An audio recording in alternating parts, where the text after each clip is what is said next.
நான் கோவிலுக்கு போயிட்டு திரும்பி வரும்போது ஒரு பிச்சைக்காரரை பார்த்தேன்.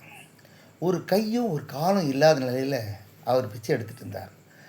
அவர்கிட்ட ஏதாவது கொடுக்கணும்னு நினச்சி நான் பாக்கெட்டெல்லாம் தேடினேன். காசு எதுவுமே இல்லை.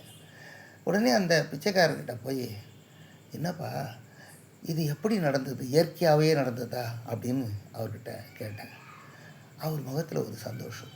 தனக்கு கூட இப்படி ஒரு கேட்க ஒருத்தர் இருக்காங்க இல்லையா அப்படின்னு அவர் மனசார நினச்சார் பொழுது அவர் தன்னுடைய கதையை சொல்ல ஆரம்பித்தார். அந்த சிரிப்பு, அந்த சந்தோஷம் எனக்கு ஒரு மன நிம்மதியை கொடுத்தது. அதாவது நம்மக்கிட்ட எந்த பொருள் கொடுக்கறதுக்கு இல்லைன்னா கூட அப்படிப்பட்டவங்ககிட்ட நம்ம கனிவான இதமான வார்த்தைகளை பேசணும்னாலே இந்த பணம் கொடுத்ததற்கு சமமானது அப்படின்னு பெரியவங்க சொல்லியிருக்காங்க இல்லையா. அதுதான் எனக்கு இப்போ தோணுச்சு. இந்த பதிவு பிடிச்சிருந்தா லைக் பண்ணுங்கள், நண்பர்களுக்கு ஷேர் பண்ணுங்கள், சப்ஸ்கிரைப் பண்ணுங்கள்.